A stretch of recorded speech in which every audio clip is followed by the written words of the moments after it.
हमारे पास क्या कर दिया उन्होंने कि जी अब ये इकट्ठा हो गया है, अब आप इसको एज अ पैकेज परचेज कर लें। ठीक है, तो अब जब एज अ पैकेज आप परचेज करते हैं, उसको परचेज करते हैं, समटाइम्स उसको इंटरनेट से फ्री भी डाउनलोड कर देते हैं, तो उसके अंदर फर्दर जो सब प्रोसेसेस हैं वो कौन से होते हैं। तो उसमें एक एडिटर होता है, एडिटर में हम क्या करते हैं, अपना सोर्स कोड लिखते हैं। ठीक है, सोर्स कोड वो प्रोग्रामिंग इंस्ट्रक्शंस होती हैं जो हम चाहते हैं कि हमारा कंप्यूटर परफॉर्म करे। उसके बाद आपका कंपाइलर आ जाता है, तो कंपाइलर में फिर क्या होता है कि वो प्रोग्राम को एज अ होल पिक करता है। ठीक है, और उसमें जितने भी सिंटैक्स एरर्स होते हैं उनको क्या करेगा कि वो निकाल लेगा, और एट द एंड जो है, at the end of the compilation आपको स्क्रीन पर डिस्प्ले करवा देगा कि अगर आपको इस प्रोग्राम की आउटपुट चाहिए तो इन एरर्स को रिमूव करें। उसके बाद बेटे आपके पास आ जाता है लिंकर। लिंकर क्या कर रहा होता है कि आपकी जो हेडर फाइल्स हैं जिसके अंदर आपके जो फंक्शंस हैं, ठीक, उनकी डेफिनेशन। अब फंक्शन डेफिनेशन जब भी कहेंगे तो इसका या क्या मतलब है कि फंक्शन क्या काम करेगा। तो नोटेड डाउन के basically function definition is equal to the working of the function. ठीक है, तो linker will link the working of the function with your object code, या आप कह लो कि आपकी फाइल के साथ उसको लिंक कर देगा। ठीक है, और उसके बाद जो आपका डिबगर होता है, डिबगर बेसिकली आपका क्या कर रहा होता है कि जो भी वेरिएबल्स को वैल्यूज़ असाइन हुई हुई होती हैं उनको चेक करता है, और चेक करने के बाद क्या करता है कि आइदर दे आर करेक्ट और नॉट। ठीक, और उसके अलावा क्या करता है कि find and fixes the errors. ठीक है, और वो फाइंडिंग और फिक्सिंग द एरर्स वो बेसिकली फिर कहाँ पे दोबारा से वापस ले जाता है, एडिटर के ऊपर के जी एडिटर में जाकर जो आपने प्रोग्राम की इंस्ट्रक्शंस लिखी हैं उनमें अगर कोई गलती है तो उसको क्या करें, करेक्ट करें। तो अब ये क्या है अगर हम सेपरेटली इन प्रोग्राम्स को यूज़ करेंगे तो it will be very very difficult. ठीक है, तो जब डिफ़िकल्ट होगा तो फिर क्या है कि उन्होंने सारे जो डेवलपमेंट टीम्स थी उन्होंने मिलके कंसेंसस करके ये सारे जो सब प्रोसेसेस थे या प्रोग्रामिंग के जो टूल्स थे उनको एक जगह पे इकट्ठा कर दिया और एक पैकेज बना दिया ताकि हम जो है उसको इजीली यूज़ कर सकें। और जो इसका इंटरफेस है वो भी इसको इंटरफेस को भी क्या कर दिया, ग्राफिकल यूज़र इंटरफेस बना दिया सो दैट क्या हो कि ईज़ी टू यूज़ हो जाए।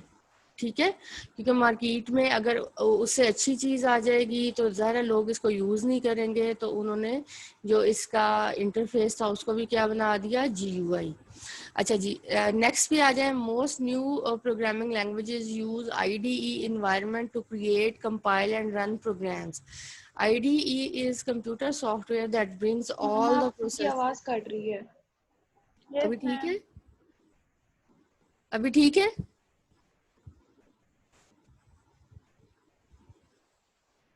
IDE aims to make the life of the programmer easier by grouping together all the tasks needed for building application into one environment। ठीक, उसके बाद क्या हो गया, आपके पास प्रोग्रामिंग इन्वायरमेंट ऑफ लैंग्वेज के अंदर जो भी आपके पास सब मॉड्यूल्स हैं वो कौन से हैं, text editor.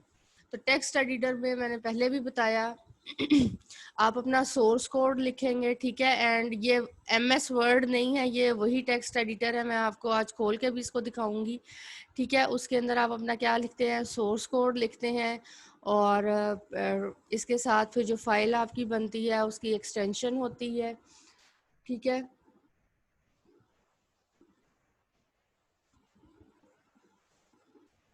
Now I am clear, I am hoping, am I visible, sorry, can audible? Yes ma'am. Yes ma'am. Okay, yes ma'am. So files are created. ठीक है, और फिर जो एरर्स भी आएंगे वो भी ऑटोमेटिकली जो हाईलाइट होंगे, कंपाइलर जिनको हाईलाइट करेगा वो भी कहाँ पे मूव कर जाएंगे आपके, यानी टेक्स्ट एडिटर में हाईलाइट होकर आपके सामने आ जाएंगे। अच्छा जी, उसके बाद नेक्स्ट पे चलते हैं। तो नेक्स्ट में मैंने लास्ट टाइम आपको भी ये चीज़ डिस्कस करी थी कि यहाँ पे आपके पास क्या है यहाँ आपके पास आ गया हैश साइन, ठीक है। और ये जो आपके पास प्रोग्राम से पहले चीजें लिखी जाती हैं उनको बोलते हैं प्री प्रोसेसर डायरेक्टिव्स, यानी you are giving the instructions to the compiler, you are giving instructions to the compiler to perform or include some header files, ठीक है। अब वो हेडर फाइल्स कौन सी होती हैं वो हम साथ साथ डिस्कस करते जाएंगे इंशाल्लाह। तो सबसे पहले आप जो इंक्लूड करवा रहे हैं अपने प्रोग्राम में stdio.h, अब ये क्या है, standard input output header file है, ठीक है। अब आपने इसको ये तवज्जो रखें कि आप you are just including it, ये एक फाइल है, ठीक है, जो कि जिसके अंदर बहुत सारे फंक्शंस लिखे हुए हैं और आप उसको अपने प्रोग्राम में क्या कर रहे हैं, इंक्लूड करवा रहे हैं। आप वो फाइल खुद नहीं बना रहे बल्कि you are using that file, ठीक है। उसके बाद आपके पास आ जाता है include dot console input output header file, ठीक है। अच्छा, अगर आप इसको ये कहें कि जी कैपिटल में लिख देते हैं, स्मॉल में और कैपिटल में सेम है, नहीं, ऐसा नहीं है। C is a case sensitive language, अगर आप स्मॉल में लिखेंगे तो एक हेडर फाइल्स एक्सेप्टेबल हैं, अगर आप इनको कैपिटल में लिखेंगे तो कैपिटल जो है ASCII code of small A is different and ASCII code of capital A is different. जिस तरह कैपिटल ए का जो है आपके पास आस्की कोड क्या है, 65 है, और स्मॉल ए का जो आस्की कोड है वो क्या है, आई गेस 97 है, ठीक है।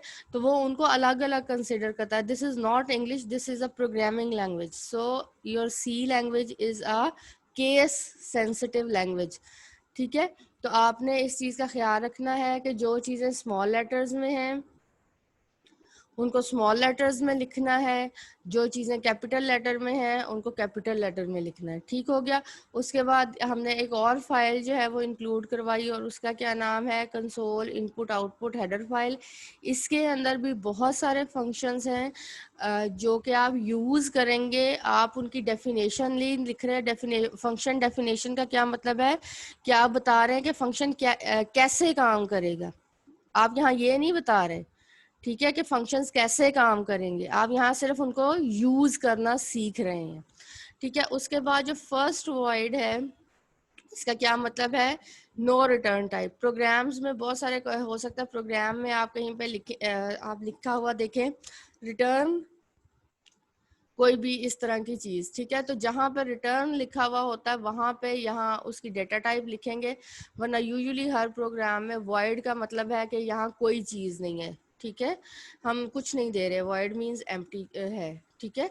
तो यहाँ कोई रिटर्न टाइप नहीं है। उसके बाद मेन फंक्शन है आपका, मेन फंक्शन बेसिकली वो फंक्शन होता है जो कि क्या करता है, जहाँ से आपकी एग्जीक्यूशन स्टार्ट होती है। अगर आपके सी के प्रोग्राम में मेन का फंक्शन नहीं होगा, आपने सारी कहानी लिख दी और मेन लिखा ही नहीं, ठीक है, बॉडी बना दी, सब कुछ कर दिया, लेकिन आपने मेन नहीं लिखा, ये बॉडी है, ठीक है।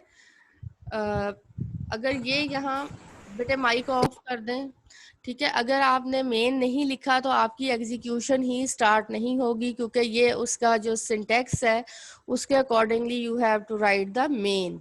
उसके बाद आप ब्रैकेट्स के जो आपकी स्मॉल ब्रैकेट्स हैं उसके अंदर पैरेंथेसिस के अंदर देखें तो वॉइड लिखा हुआ है।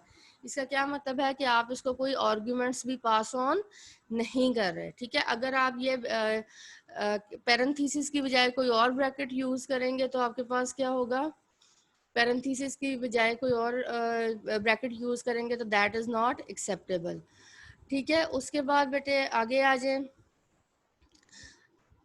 जो जितना लेट आया है प्लीज उसकी उतनी ही लेट अटेंडेंस जो है वो नोट करते जाएं।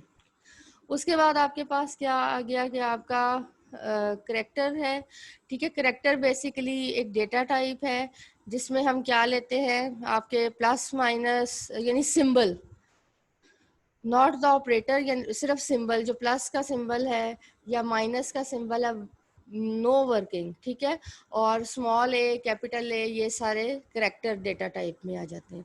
फ्लोट जो है बेसिकली दूसरी डेटा टाइप है जिसमें हमारे पास जो डेसिमल पॉइंट्स वाले नंबर होता है, जैसे 2.5 10.5 माइनस 10.5, ये नंबर्स इनको क्या बोलते हैं हम, फ्लोट। अच्छा जी, उसके बाद अब इसकी भी डेफिनेशन जो है, फ्लोट की डेफिनेशन भी जो है वो आपको, आप जस्ट यूज कर रहे हो, लेकिन ये कैसे काम करती है वो ऑलरेडी हेडर फाइल्स के अंदर मेंशन्ड है, कंपाइलर के अंदर मेंशन्ड है। अच्छा जी, उसके बाद आ जाए प्रिंट एफ। अब प्रिंट एफ वो फंक्शन है बेसिकली जो कि स्क्रीन के ऊपर, ये अपने पास नोट कर लें, जो कि स्क्रीन के ऊपर क्या करवाता है, डिस्प्ले करवाता है कोई भी चीज़। जो भी चीज़ डबल कोट्स के अंदर लिखी जाएगी वो एज इट इज़ जो है वो स्क्रीन के ऊपर क्या हो जाएगी, प्रिंट हो जाएगी। अब ये बैक स्लैश एन क्या चीज़ है, बैक स्लैश एन ये इंशाल्लाह अभी जैसे जैसे टॉपिक पढ़ते जाएंगे हम देखते जाएंगे। अच्छा जी, उसके बाद देखिए आ गया स्कैन एफ। जब हमने यूजर से इनपुट लेनी है तो हम कौन सा फंक्शन यूज करते हैं, स्कैन एफ का, ठीक है।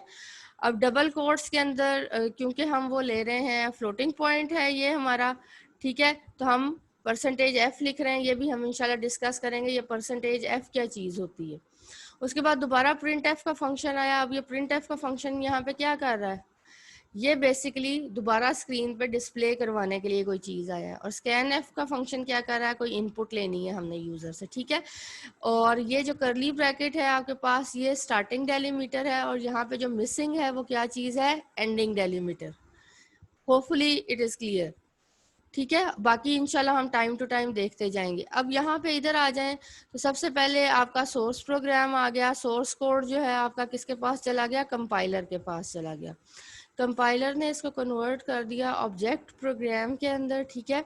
अब ये ऑब्जेक्ट प्रोग्राम कहाँ चला गया, लिंकर के पास, यानी जो आपने फाइल बनाई थी वो कहाँ चली गई, लिंकर के पास। अब लिंकर यहाँ पे ढूंढेगा कि जो मैंने प्रिंट एफ का फंक्शन यूज किया हुआ है, ठीक है, उसकी डेफिनेशन कहाँ, यानी उसका वो कैसे काम करेगा, तो वो आपने तो नहीं लिखा हुआ, वो कहाँ लिखा हुआ है, ये सी की हेडर फाइल्स के अंदर लिखा हुआ है। तो यहाँ पे आपका ऑब्जेक्ट कोड होगा और जो सी का हेडर फाइल है उसकी वो फंक्शन जो आपने यूज किया वो भी यहाँ से इधर आ जाएगा, ठीक है, कॉल हो जाएगा। वो एक इन दोनों को लिंक करके, ठीक है, ऑब्जेक्ट कोड और वो जो फंक्शन की डेफिनेशन है उन दोनों को लिंक करके एक एग्जीक्यूटेबल फाइल बनाएगा, ठीक है। और वो एग्जीक्यूटेबल फाइल क्या होगी, वो होगी जो कि प्रोसेसर के पास जाएगी फॉर द एग्जीक्यूशन।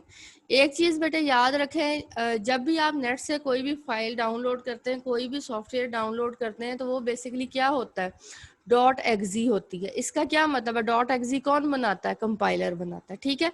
अब मुझे जब भी मैंने अगर कोई भी सॉफ्टवेयर, मुझे ओरिजिनल सोर्स कोड उसका नहीं देना पड़ेगा, बल्कि मैं क्या करूंगी, उसकी एग्जीक्यूटेबल फाइल दे दूंगी, तो वो एग्जीक्यूटेबल फाइल इंस्टॉल हो जाएगी, मेरा सोर्स कोड जो है वो सेफ रहेगा।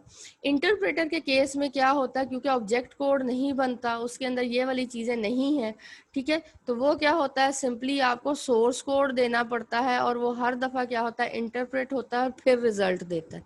जबकि जो हमारा कंपाइलर है उसके केस में हर दफ़ा उसको कंपाइल होने की ज़रूरत नहीं है।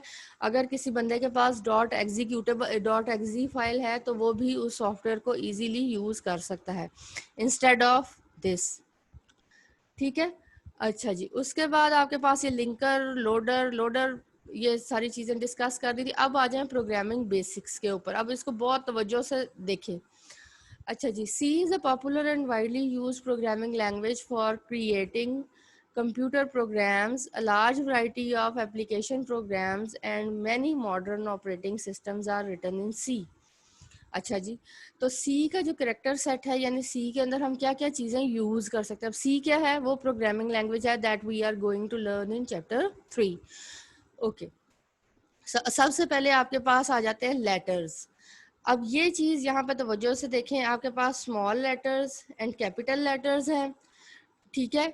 और ये अब तवज्जो से देखें, in programming language small letter and caps letters are distinct.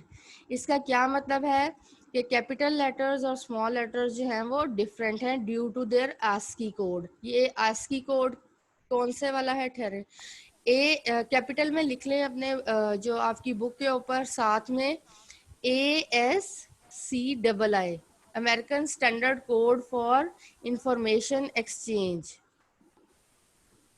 Interchange, sorry, ठहरे, यहाँ मैं इसको लिख देती हूँ।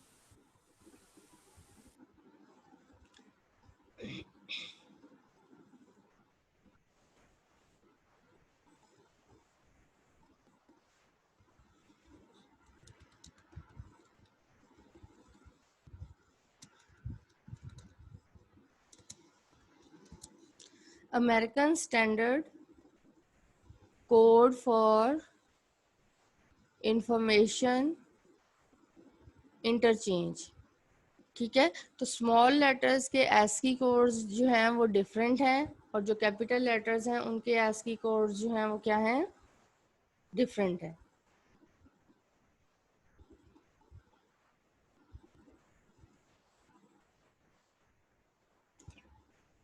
अच्छा जी, hopefully you have noted it. उसके बाद आपके पास आ जाते हैं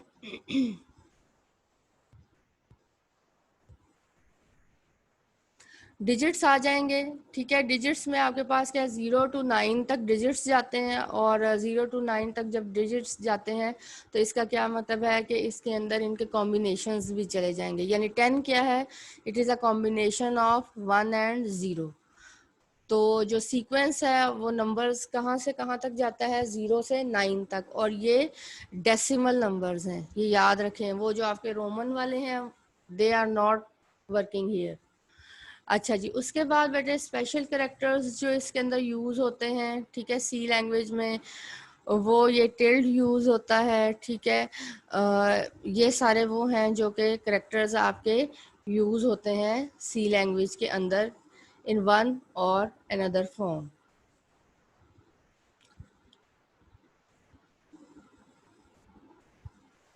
अच्छा जी, उसके बाद इनको एक दफ़ा देख लें।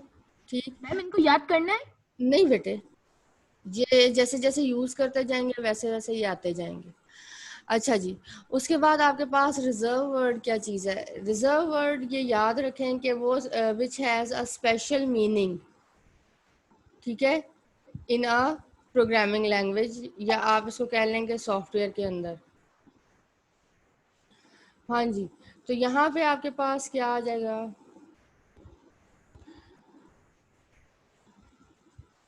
दोबारा से डेफिनेशन इसकी देख लें तो डेफिनेशन में आपके पास क्या आ जाएगा कि जो आपके रिजर्व वर्ड्स होंगे they will have special meaning, जिनको स्पेशल मीनिंग असाइन किया हुआ है कंपाइलर ने। ठीक है, एंड दे आर 32। अच्छा जी, अब यहाँ पे आपके पास क्या आ गया कि words that are part of programming language and have special purpose in the computer. इसको रिजर्व वर्ड भी कहते हैं, इसको कीवर्ड भी कहते हैं। ठीक हो गया, they have pre defined use and that use can not be changed for any other purpose. ठीक है, ये इनका एक स्पेशल काम होता है, इन्होंने सिर्फ वही काम करना होता है, आप इसको अपने पर्पस के लिए यूज नहीं कर सकते। अब मैं आपसे इनमें से कुछ डिस्कस करती हूँ। ठीक है,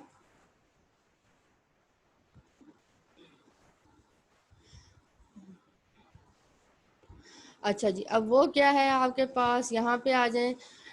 30 होपफुली इसका मतलब क्लियर हो गया। अभी देखते हैं ब्रेक का क्या मतलब है। जब आपने किसी भी जगह पे प्रोग्राम के अंदर अपने फ्लो ऑफ कंट्रोल को ब्रेक करवाना होगा, किसी भी स्ट्रक्चर के अंदर आप यूज़ करेंगे इंशाल्लाह, तो आपने उसके फ्लो को ब्रेक करवाना होगा, तो आप कौन सा रिजर्व वर्ड यूज़ करेंगे, ब्रेक का।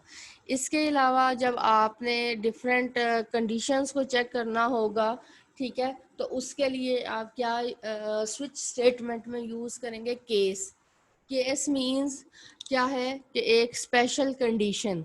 ठीक, करेक्टर का मैंने आपसे पहले भी डिस्कस किया था, small letters and capital letters, और ये जो प्लस माइनस के सिंबल्स हैं। ठीक है, प्लस माइनस ही नहीं, ग्रेटर देन, इक्वल टू, अगर उनसे आपने वर्किंग नहीं करवानी, just as a symbol use करना। ठीक, उसके बाद कांस्टेंट का क्या मतलब है, वो चीज, ठीक, जो अपना वो क्वालिफायर या आइडेंटिफायर जो कि अपनी वैल्यू को throughout the program change नहीं करता। अच्छा जी, उसके बाद कॉन्टिन्यू का क्या मतलब है कि आप जो है, जो भी आपका स्ट्रक्चर जो भी है उसको दोबारा से स्टार्ट करवा रहे हैं। ठीक है, अच्छा, उसके बाद डिफ़ॉल्ट क्या है कि अगर कोई भी कंडीशन ट्रू नहीं होती तो आखिर में सिर्फ कौन सा सिंपल मैसेज जो है वो डिस्प्ले कर दें। अच्छा, डू ये लूप्स जब आप पढ़ेंगे चैप्टर नंबर 5 के अंदर, ये वहाँ यूज़ होगा। डबल बेसिकली क्या करता है, ये आपकी जो इंस्ट्रक्शन सेट होता, जो आपकी डेटा टाइप है, ठीक है, उसकी जो स्पेस होती है उसको डबल कर देता है, फ्लोट को। ठीक, उसके बाद एल्स जो है ये तो आपने देखा हुआ है, जो आपने चैप्टर नंबर 1 के अंदर देखा था कि जी इफ़ और फिर आप अदरवाइज करते थे। अदरवाइज की जगह अब यहाँ जब हम प्रोग्रामिंग लैंग्वेज यूज़ करेंगे तो हम कौन सा वर्ड यूज़ करेंगे? एल्स का, यानी इफ़ एल्स। अच्छा जी, उसके बाद ई नम है, एक्सटर्न है, ये यहाँ हम आपके क्लास 10th में यूज़ नहीं करेंगे। फ्लोट का क्या मतलब है? जो आपके डेसिमल पॉइंट्स हैं, जैसा 2.5 है, -2.5 है, ये क्या है? फ्लोट है। अच्छा जी, फॉर जो है ये क्या यूज़ होगा? लूप के अंदर यूज़ होगा। गो टू जो है ये आपके ट्रांसफ़र ऑफ कंट्रोल को जंप करवाता है। इफ़ क्या होता है? ये इफ़ और ये एल्स जो है ये कॉम्बिनेशन में साथ साथ चलते हैं, और इफ़ वाला तो आपने यूज़ करा हुआ है। उसके बाद आप आ जाएं इंटीजर पे। इंटीजर बेसिकली क्या करेगा? होल नंबर को करवाएगा। ठीक है, इसी तरह चलते जाएंगे। ये सारी चीज़ें जो हैं आप इनमें से मोस्टली जो है यूज़ करेंगे। और ये देखो, ये है वॉइड, जो आपने अभी लास्ट जो मैंने प्रोग्राम का स्ट्रक्चर आपको समझाया था उसके अंदर भी बताया था। वॉइड क्या करता है? Void means no. ठीक है, अगर वो मेन से पहले लिखा होगा तो उसका मतलब है नो रिटर्न टाइप, और अगर वो मेन के बाद लिखा हुआ होगा तो इसका क्या मतलब है? No arguments.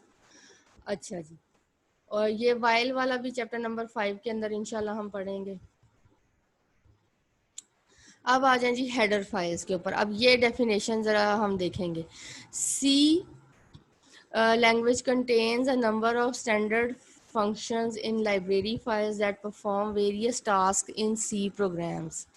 ठीक है, अब आपके जितने भी फंक्शंस हैं उनकी डेफिनेशंस जो या जो वर्किंग है वो कहाँ मेंशन की हुई है? हेडर फाइल्स के अंदर, या स्टैंडर्ड लाइब्रेरी फाइल्स के अंदर, या लाइब्रेरी फाइल।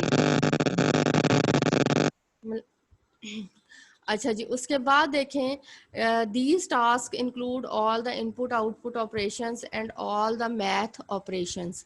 अब मैथ के अगर ऑपरेशंस जैसा कॉज निकालना है, अंडर रूट निकालना है, स्क्वायर रूट निकालना है, ये सारे फंक्शंस कहाँ होंगे? ये स्टैंडर्ड इनपुट आउटपुट में नहीं होंगे, because it is dealing with the standard input output. ये कंसोल इनपुट आउटपुट में भी नहीं होंगे। ये कहाँ पे होंगे? math.h के अंदर। ठीक है, अगर मैथ का आपने फंक्शन मैथ का प्रोग्राम बनाना है तो फिर आप कौन सी हेडर फाइल यूज़ करेंगे? जिसके अंदर मैथ के फंक्शंस मौजूद होंगे, और वो कौन सी है? math.h। अच्छा जी, उसके बाद आपके पास आ गया library files contain header files and each header file contains a set of functions. तो अब वो सेट ऑफ फंक्शंस, बेसिकली यहाँ पे सेट ऑफ फंक्शन डेफिनेशंस है कि वो जो फंक्शन है वो कैसे काम कर रहा है। हम जो मेन प्रोग्राम लिखते हैं हम उसमें जस्ट उसको यूज़ करते हैं, लेकिन उसका जो ओरिजिनल वर्किंग है वो कहाँ लिखी हुई होती है? हेडर फाइल के अंदर लिखी हुई होती है। और इसको अब हमारे प्रोग्राम को और हेडर फाइल को कौन लिंक करवाता है? लिंकर। ठीक है, होपफुली अब वो प्रीवियस के साथ ये चीज़ें कनेक्ट करती जा रही हैं। अच्छा, अब यहाँ पे आ जाएं कि कौन सा फंक्शन कौन सी हेडर फाइल के अंदर है। बहुत तवज्जो से यहाँ देख लें, ये आपके MCQs में आ सकती है चीज़। Some commonly used functions that are included in stdio.hr, printf and scanf। Hopefully these are clear. अच्छा जी, उसके बाद अब आप अगर आपने स्क्रीन के ऊपर आउटपुट करवाना है तो प्रिंट एफ होगा, अगर यूज़र से इनपुट लेनी है तो स्कैन एफ होगा। बेटे ये साथ साथ नोट करते जाएं। अच्छा जी, उसके बाद अगर आपने कंसोल इनपुट आउटपुट है तो उसके अंदर दो प्रोग्राम्स आपके बहुत सारे फंक्शंस हैं, लेकिन जो यहाँ पे आप यूजुअली एग्जांपल्स में देखेंगे वो 3 फंक्शंस हैं। क्लियर स्क्रीन, यानी प्रीवियस जो आपकी आउटपुट आई हुई है स्क्रीन के ऊपर उसको क्या कर दो? क्लियर स्क्रीन कर दो, और नई स्क्रीन पे नई आउटपुट दिखाओ। Clear screen CLR SCR। Okay, get CH। Get CH का क्या मतलब है? गेट यानी यूजर से गेट करो, CH मीन्स करेक्टर, और आगे ये फंक्शन है। जिस भी आपको नजर आए कोई भी नेम लिखा हुआ है, ठीक है, और उसके आगे इस तरह से पैरेंथेसिस दी हुई है, तो वो बेसिकली आपका क्या होगा? फंक्शन होगा। अगर प्रिंटफ सिर्फ सिंपल लिखा हुआ है तो वो आपका आइडेंटिफायर है, लेकिन क्योंकि रिजर्व वर्ड है इसलिए यूज नहीं होगा। ठीक है। तो प्रिंट एफ, अगर सिर्फ प्रिंट एफ लिखा हुआ है तो इसका क्या मतलब है, ये आइडेंटिफायर नेम आप ट्राई कर रहे हैं देने की। लेकिन अगर उसके आगे ब्रैकेट्स इस तरह से डली हुई हैं तो इसका क्या मतलब है कि ये कोई फंक्शन है। अच्छा, उसके बाद गेट सी एच ई है, तो वो क्या मतलब है, गेट यानी यूजर से लो, character C H for character, E for echo, echo on screen, यानी जो भी करेक्टर लिया है उसको स्क्रीन पे क्या करवा दो, डिस्प्ले करवा दो। अब तवज्जो से देखें कि इन दोनों में क्या फर्क है। इसमें हम यूजर से करेक्टर लेंगे लेकिन वो स्क्रीन के ऊपर डिस्प्ले नहीं होगा। ऑन दी अदर हैंड ये जो गेट सी एच ई है, ये यूजर से इनपुट लेगा करेक्टर को और उसको क्या करेगा, स्क्रीन के ऊपर डिस्प्ले भी करवाएगा।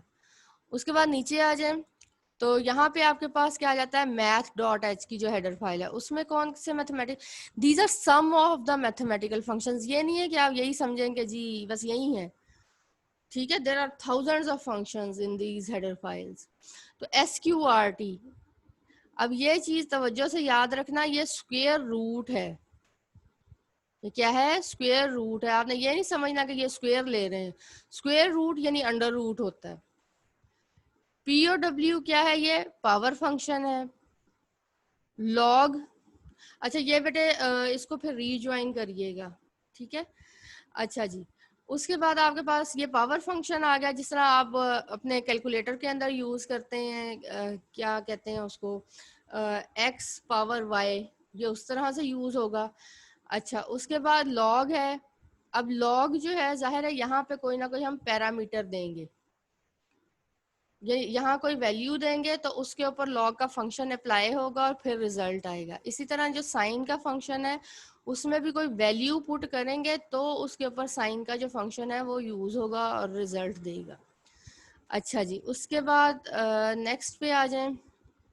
डायग्राम हमें क्या बता रही है कि आपका सोर्स प्रोग्राम है, सोर्स प्रोग्राम में आपने ये हेडर फाइल इंक्लूड कर दी, ठीक है।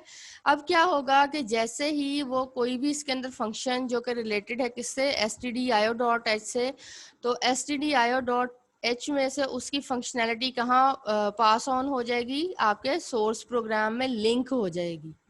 दोबारा से सुन लें कि कोई फंक्शन जो stdio से रिलेटेड मैं यहाँ यूज कर रही हूँ, ठीक है, तो अब वो फंक्शन की फंक्शनैलिटी तो इसको यहाँ नहीं मिलेगी, तो ऑटोमेटिकली आपका जो यहाँ से हेडर फाइल में से वो फंक्शनैलिटी को लिंक कर दिया जाएगा आपके सोर्स प्रोग्राम के साथ और फिर आपका रिजल्ट आएगा होपफुली। और ये कौन कर रहा होता है, लिंकर कर रहा होता है। अच्छा जी, नेक्स्ट पे मूव करते हैं। तो अब यहाँ पे क्या है, in order to use the library functions programmers must include appropriate header files at the beginning of the program. When source program is translated into executable file, a copy of code of function जैसा printf, scanf, log is pasted in the source program by the linker from the header file before creating an executable file. Hopefully this is all clear to you people. उसके बाद structure of सी जो है उसको तवज्जो से देख लें, काफ़ी सारी चीज़ें आपको तो आ गई हैं। जो वो इंक्लूड वाली सारी चीज़ें, इंक्लूड और डिफाइन जो है, इंक्लूड वाला आपने देखा हुआ, डिफाइन, अब इंक्लूड वाली वो चीज़ें हैं जो कि आपके पास पहले से बनी हुई हैं यानी हेडर फाइल्स, ठीक है, और आप जस्ट उनको इंक्लूड करवा रहे हैं। डिफाइन का रिजर्व वर्ड कब यूज होगा, डिफाइन का रिजर्व वर्ड उस वक्त यूज होगा जब आप अपनी कोई खुद से हेडर फाइल बनाएंगे या कोई वेरिएबल बताएंगे उसको बनाकर, ठीक है, तो उस वक्त आप डिफाइन का वर्ड यूज करेंगे। तो प्री प्रोसेसर डायरेक्टिव्स आपको पता है दो हैं, यहाँ पे मार्क कर लें, इंक्लूड एंड डिफाइन। उसके बाद आपका मेन फंक्शन आ जाएगा, आपने देखा मैंने पहले एक्सप्लेन किया था कि कैसे। उसके बाद लोकल वेरिएबल डिक्लेरेशन, जिसमें आपने ये भी देखा हुआ है कि वो था जिसके अंदर आपने डेटा टाइप्स के साथ यूज़ किया था, जिस तरह आपके पास था फ्लोट x, y, ठीक है। इसी तरह करेक्टर, और करेक्टर के आगे जो वेरिएबल नेम था वो क्या लिखा हुआ था, ऑपरेटर, ठीक है। तो वो लोकल डिक्लेरेशंस थी। अगर लोकल हैं तो इसका क्या मतलब है, ग्लोबल भी होती हैं। तो ग्लोबल जो होती हैं वो मेन से ऊपर लिखी जाती हैं, जो कि इन्होंने यहाँ पे मेंशन नहीं किया हुआ। तो लोकल डिक्लेरेशंस जो हैं वेरिएबल्स की, ठीक है, वो फंक्शन के लोग फंक्शन के अंदर होती हैं, और जो ग्लोबल हैं वो मेन फंक्शन के ऊपर होती हैं, प्री प्रोसेसर डायरेक्टिव के नीचे और मेन फंक्शन के ऊपर, यानी यहाँ पे इस जगह पे कहीं दरमियान में। ओके जी, डिक्लेरेशंस के बाद आप क्या करते हैं, वो स्टेटमेंट्स लिखते हैं जो आप चाहते हैं एग्जीक्यूट हों। अब बेटे तवज्जो से देख लें कि ये जो स्टार्टिंग डेलीमीटर है और ये जो एंडिंग डेलीमीटर है, इसके अंदर जो भी चीज़ होगी वो body of the main function होगी। ठीक है,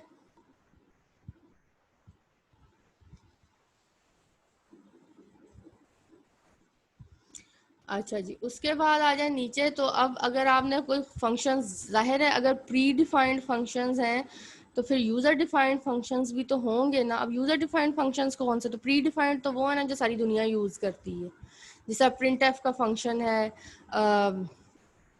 स्कैन एफ का फंक्शन है, मैथ के वो जो फंक्शंस आपने देखे हैं, क्लियर स्क्रीन का फंक्शन है, वो तो सब यूज़ करते हैं। ठीक है, तो वो प्री डिफाइंड फंक्शंस हैं with in the header files. अब ये यूज़र डिफाइंड फंक्शंस हैं, ये वो फंक्शंस होते हैं जो कि यूज़र अपने कन्वीनियंस के लिए, अपनी रिक्वायरमेंट्स को पूरा करने के लिए ख़ुद से बनाता है। ठीक है, तो ये फंक्शंस जो हैं ये स्पेशल पर्पस होते हैं क्योंकि ये सिर्फ यूज़र के लिए होते हैं, और वो वाले फंक्शंस जो हमने पहले डिस्कस किए हैं वो जनरल पर्पस होते हैं, उनको सारी दुनिया यूज़ करती है। अच्छा जी, उसके बाद आ जाए नेक्स्ट के ऊपर। To introduce the structure of a C program, consider a very simple program that will print the message I love Pakistan।